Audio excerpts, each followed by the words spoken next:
So I'm going to use the Russian Sign Language to be the interpreter hard sign. No, it's okay. I will be using a mixture of South African Sign Language, American Sign Language, and International Sign, and hopefully it would all flow together and come together for a beautiful presentation. Before I begin,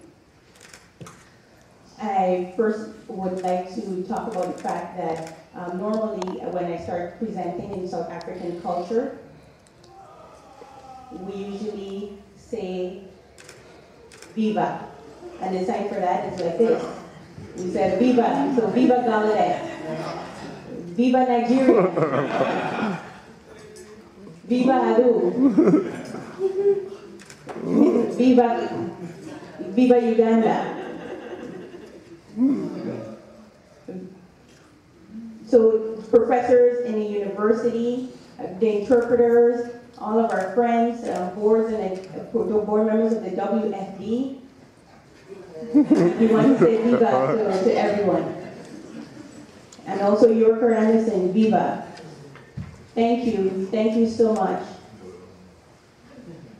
Kubi is a dear friend of mine, and thank you so much for inviting me to come, as well as Audrey Cooper. Thank you so much for your invitation again. Viva! As we say in South Africa.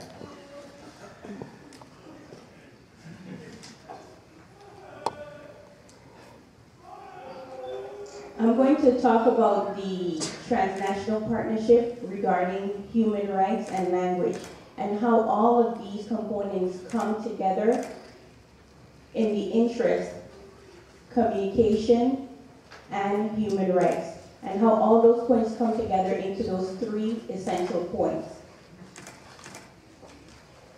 So transnational relationships, partnerships, language, and rights come together to create those topics that we're going to discuss today.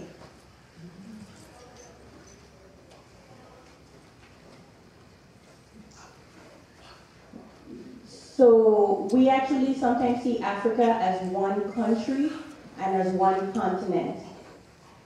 But Africa actually is comprised of many different states and many different countries. So actually, it's larger than the United States, right? Africa is actually a very huge country, and many times people talk about Africa in the sense of a continent. South Africa is comprised of 9 provinces. The South African government provides funding for those provinces in all 9 of them. So the deaf associations and also NGOs within those countries, within those provinces, will work towards empowering the deaf community. We have 15 of those associations within those 9 provinces. And so within those provinces, we have 9 local areas. So we have 15 of those organizations in the local areas where we have deaf persons participating in that, including the rural area. And this is my sign for rural area. So persons from the rural area also included. We feel that it's essential also for women to be included, for the youth to be included, for persons that are blind to be included in those 15 organizations in the 9 provinces. I will give you a look at those on the following slides.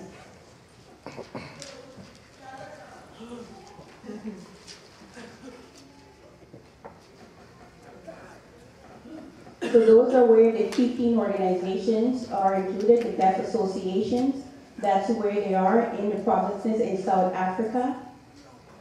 So as I mentioned also, locally we also have associations established. And it covers those entire areas. So I'm so grateful and happy, touched to see the work of the deaf associations that's taken place. So we have those 9 provinces, and also they work in combination with the national governance towards the development of interpreting services, towards the recognition of South African Sign Language, towards education and training, provincial development, And we're taking all of those goals and making sure that all of the organizations are working together towards those same goals. We do not want to be going towards different paths.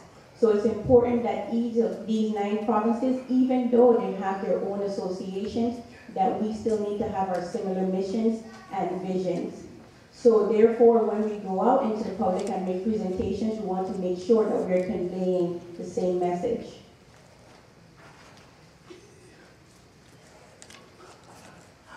And we're going to talk now about how we lobby for human rights and the different instruments that we use for that.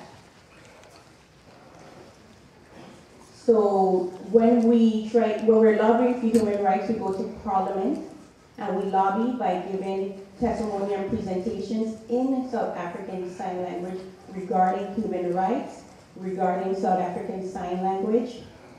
And then what we do is we get representatives from those 9 provinces who come along with us. So I myself am a prominent member in society, but I do not take it upon myself to do these types of presentations. I always make sure to have representatives who are women, who are young, who are indigenous to the country, come along with me to give each presentation. So when I invite them to come along with me, I'm fomenting that collaborative spirit and that sense of partnership. So they see me giving a presentation, they see deaf women giving a presentation, they see deaf young people giving a presentation, and that gives them an idea of what's going on. And also because we're giving them such a diverse view of the deaf community, it allows them to get exposure to actually what our deaf community does and what our deaf community looks like. So here with the CRPD, regarding the UN Convention on Rights of People with Disabilities, these are 4 points that are described. These are 4 articles from the CRPD, which we go and present about. So we actually have to educate Parliament and Congress because they are not aware of the UN articles that have already been ratified. So we as deaf citizens have to provide them with that instruction. Also, the Department of Social Development does not have any knowledge of these articles because they were recently ratified. And since they have been newly ratified, then now we can actually have a platform in which we can lobby government on. So we can go to government and say, well, you guys are not knowledgeable about these articles. Well, now we are, and so with our pride as deaf people, we can teach them about our own rights towards these points that are described, accessibility and freedom and so on. So that is very empowering for us. And as far as now talking about the Constitution, we actually have a Constitution that is comprised in a book that I actually carry with me, and I have with me all the time.